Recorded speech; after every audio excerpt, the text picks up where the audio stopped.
Hello मेरे प्यारे बच्चों, नमस्कार। आज हम द्विघात समीकरण का अगला पार्ट है, इसको हम पढ़ेंगे। ठीक। क्लास 10th गणित क्या है?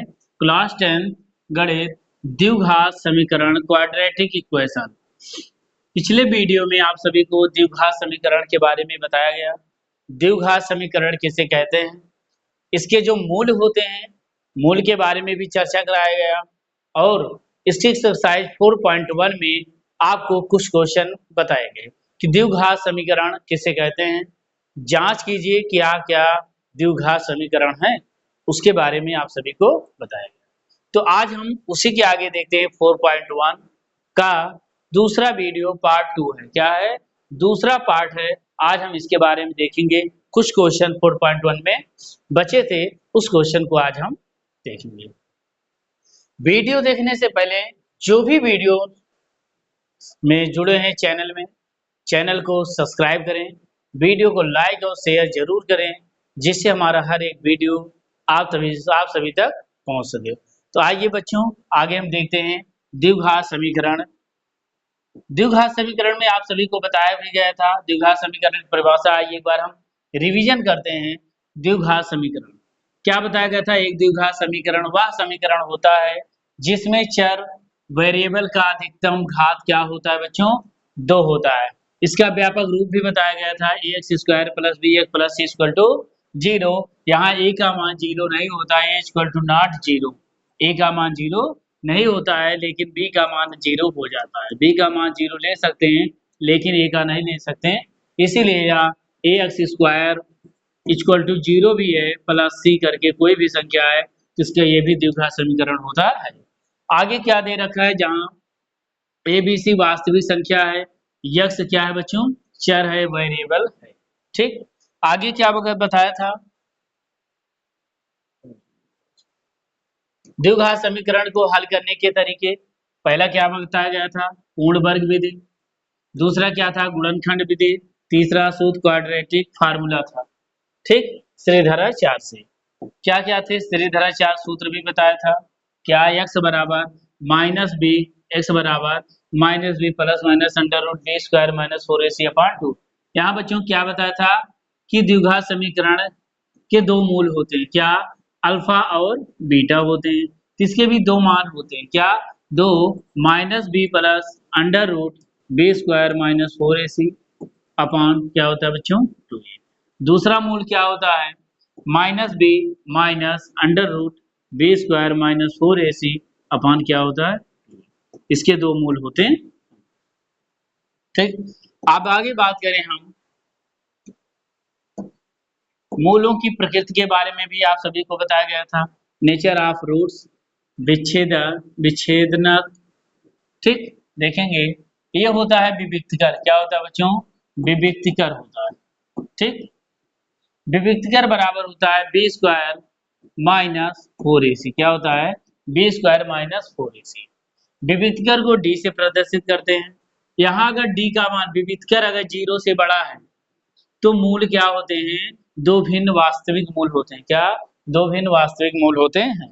अगर बच्चों बात करें d इक्वल टू 0 है, d का मान विविधकर अगर 0 के बराबर है, तो दो समान वास्तविक मूल होते हैं। दो समान वास्तविक मूल होते हैं। अगर बात करें d क्या है? 0 से छोटा है, d 0 से छोटा है, विविधकर का मान अगर 0 से छोटा आता है, तो कोई वास्तविक मूल नहीं होता है। ये मूल क्या हो जाते हैं बच्चों? काल्पनिक मूल हो जाते हैं। क्या? काल्पनिक इमेजिनरी मूल होते हैं। अब आगे हम देखते हैं। इतना आप सभी को पिछले वीडियो में बताया गया था, कुछ क्वेश्चन भी हल कराए थे। अब हम उसी के आगे अगला क्वेश्चन देखते हैं। ठीक। क्वेश्चन नंबर 2 में 2 का पहला है। क्या दिया है? आइए देखते हैं। दिया है एक द्विघात भूखंड का क्षेत्रफल 528 वर्ग मीटर है। क्षेत्र की लंबाई मीटरों में चौड़ाई के दोगुने से एक अधिक है। हमें भूखंड की लंबाई और चौड़ाई ज्ञात करनी है। तो बच्चों यहाँ दिया है एक आयताकार भूखंड है। क्या है? एक आयताकार खेत का मैदान है, जिसकी लंबाई क्या दे रखा है? चौड़ाई दोगुने से, लंबाई 2 है, चौड़ाई के दोगुने से एक अधिक है। यहाँ मान लेंगे, माना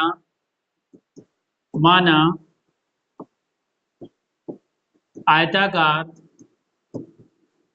माना आयताकार आयताकार भूखंड की क्या मानेंगे, चौड़ाई मान लेंगे बच्चों, क्या है, यक्स है।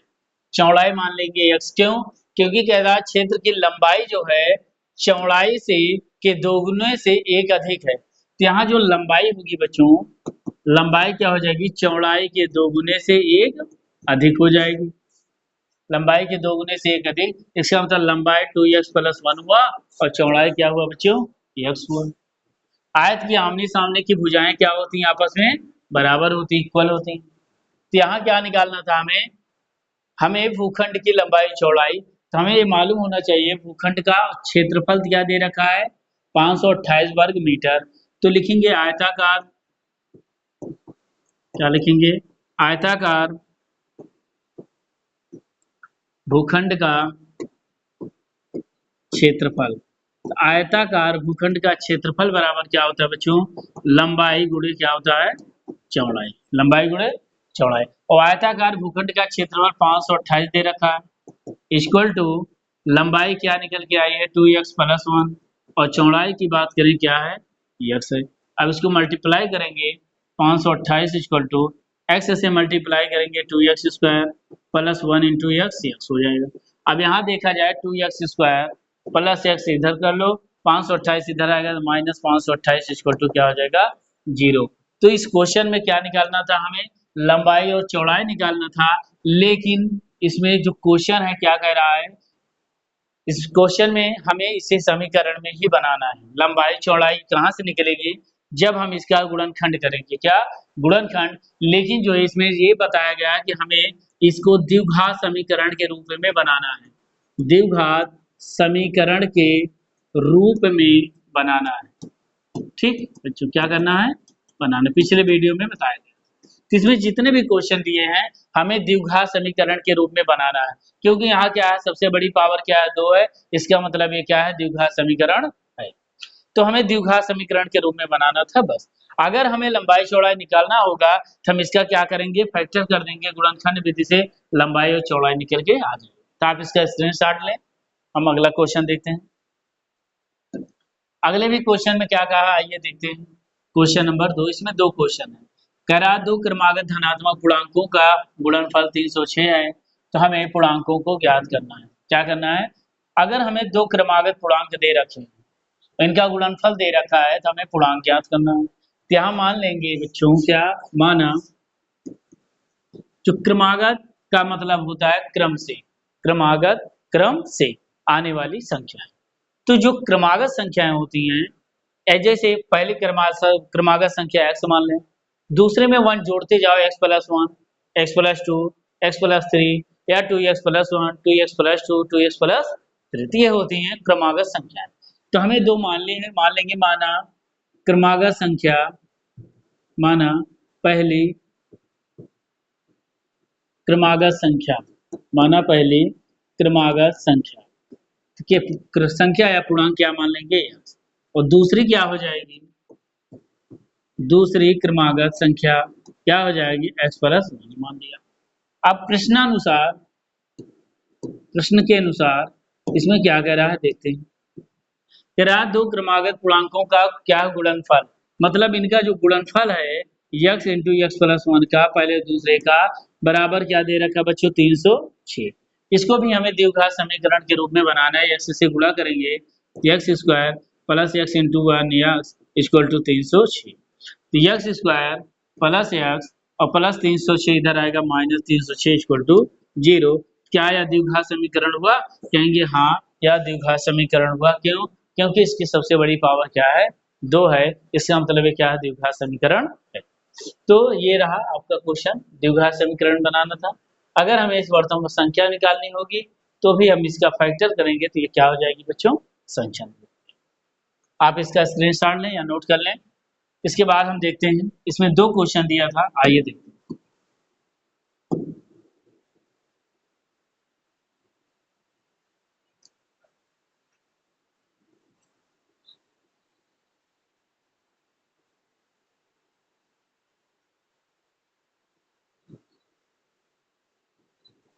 क्वेश्चन नंबर 3 देखते हैं।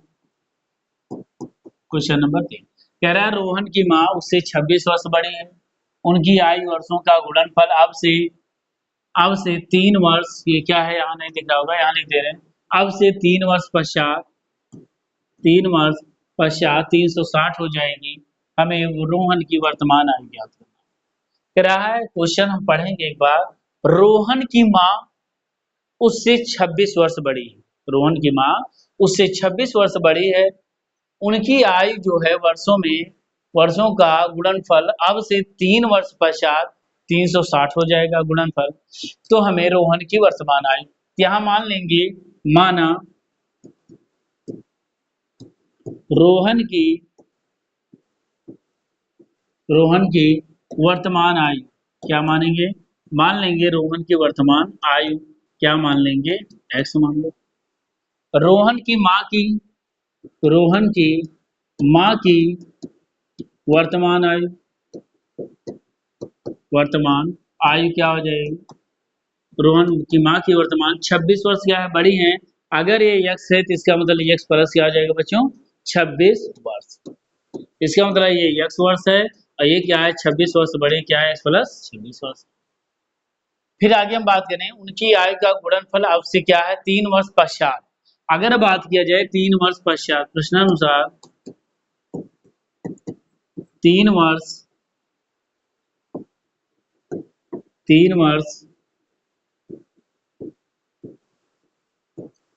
वर्ष पश्चात रोहन की आयु तो यहाँ 3 वर्ष बाद रोहन की आयु क्या हो जाएगी बच्चों, x प्लस 3 वर्ष। और रोहन की माँ की 3 वर्ष बाद रोहन की माँ की आयु क्या हो जाएगी, रोहन की माँ की आयु x प्लस 26 थी और इसमें 3 जुड़ जाएगा तो बच्चों क्या आ जाएगा, x प्लस 26 3 29 वर्ष, क्या हो जाएगी x प्लस 29 वर्ष।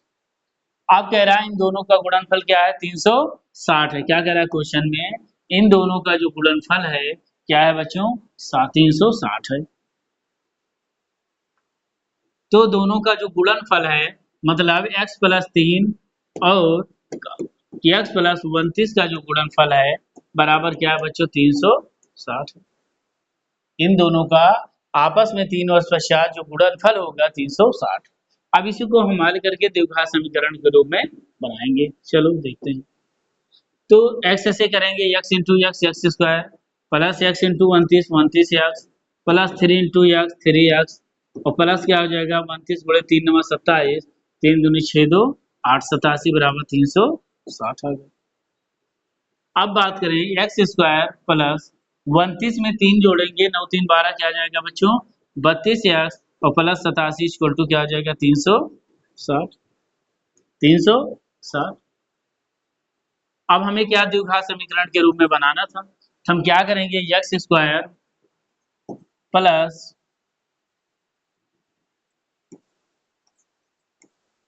32 एक्स प्लस 87 और 360 इधर आएगा माइनस 387 इक्वल टू 0। अब क्या करेंगे 360 में 87 माइनस करेंगे। अब 0 में 7 नहीं घटेगा, 10 हासिल 10 में 7 गया 3 5 बचा 15 8 7 15 2 कितना आ गया बच्चों 273। इसका मतलब x square plus 32 x minus 273 equal to क्या आएगा 0। ये क्या हुआ द्विघात समीकरण के रूप में बना, जिसकी पावर क्या है मैक्सिमम पावर 2 हो द्विघात समीकरण। इसका मतलब इसका राइट आंसर क्या हुआ ये। ठीक, आप इसका स्क्रीनशॉट ले लें, नोट कर लें। आगे देखते हैं अगला क्वेश्चन। इसी का जो है लास्ट क्वेश्चन है। आइए क्वेश्चन नंबर देखते हैं 4। क्या कह रहा है पहले हम क्वेश्चन कह रहा है एक रेलगाड़ी 4800 किलोमीटर की दूरी समान चाल से तय करती है। यदि इसकी चाल 8 किलोमीटर पर हावर कम होती तो वह वही दूरी को तय करने में 3 घंटे अधिक लेती। हमें रेलगाड़ी की चाल भी ज्ञात करनी है। क्या हमें रेलगाड़ी की चाल ज्ञात करनी है, तो मान लेंगे माना रेलगाड़ी की चाल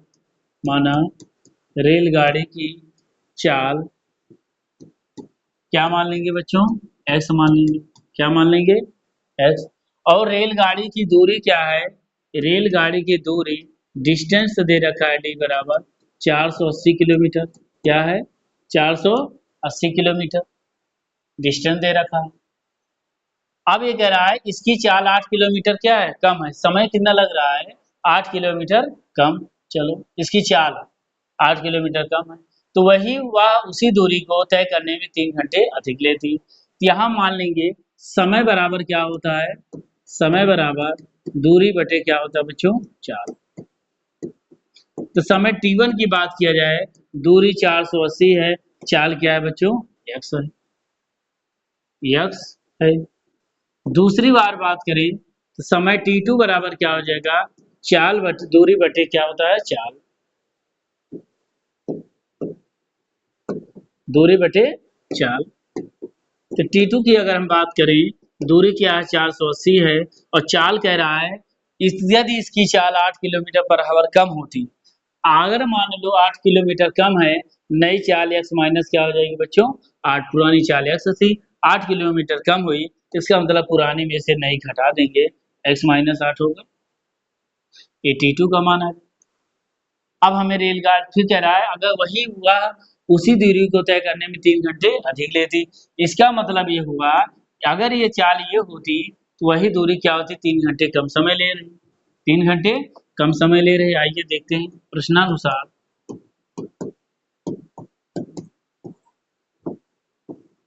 क्या है देखते हैं। T2 माइनस क्या लिखेंगे? T1 बराबर क्या है? दोनों का अंतर क्या है? 3। 3 मिनट का है। अब देखेंगे 3 घंटे का। T2 का मान 480 बटे x माइनस 8 है, माइनस T1 का मान 480 बटे x है, बराबर क्या है? 3। अब इसी को हल हल करके हम द्विघात समीकरण बना लेंगे। आइए देखते हैं। x से गुणा होगा 480x, माइनस इससे गुणा होगा 480x, माइनस माइनस को गुणा क्या हो जाएगा? प्लस, और प्लस क्या हो जाएगा?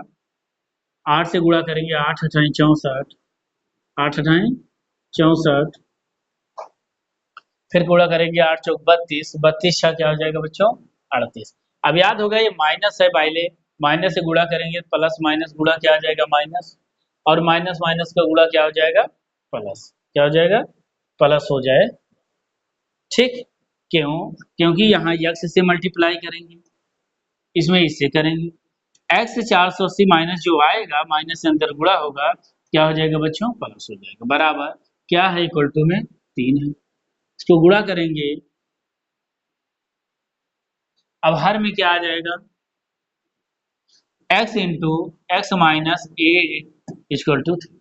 यहाँ देखेंगे दोनों से कैंसिल हो जाएगा, 3840 बटे x square minus 8x equal to क्या है? 3। मल्टीप्लाई करेंगे तो 38 ये हो जाएगा 3x स्क्वायर, माइनस 3 8 24x, और प्लस इक्वल टू क्या आ जाएगा? 1 से गुणा करेंगे 3840। अब यहाँ देखेंगे 3 कामा 3 से भाग देंगे, x square minus 3 8 24 x, minus 3 एकन 3 3 दूनी 6, कितना बचा? 2 3 8 24, 0 बराबर 1280। ये क्या हुआ? द्विघात समीकरण में बना। X square minus 8x plus क्या आ जाएगा? माइनस 1280 बराबर 0। तीसरी की पावर क्या होती है? जिसकी पावर 2 होती है वही क्या होता है?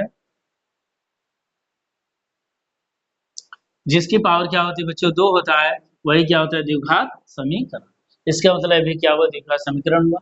आप इसको नोट कर लें या इसका स्क्रीनशॉट लें। आइए अगला देखते हैं। यही लास्ट क्वेश्चन था इस प्रश्नावली का, पार्ट 2 वीडियो था। तो एक्सरसाइज 4.1 आज समाप्त हो गई है, जिसका पार्ट 2 वीडियो था, आप सभी देख रहे हैं। तो अगले वीडियो में हम आएंगे एक्सरसाइज 4.2 को लेकर। तो जो भी चैनल से जुड़े हैं, चैनल को सब्सक्राइब करें। वीडियो कैसी लगी आपको लाइक जरूर करें, कमेंट बॉक्स में भी जरूर बताएं।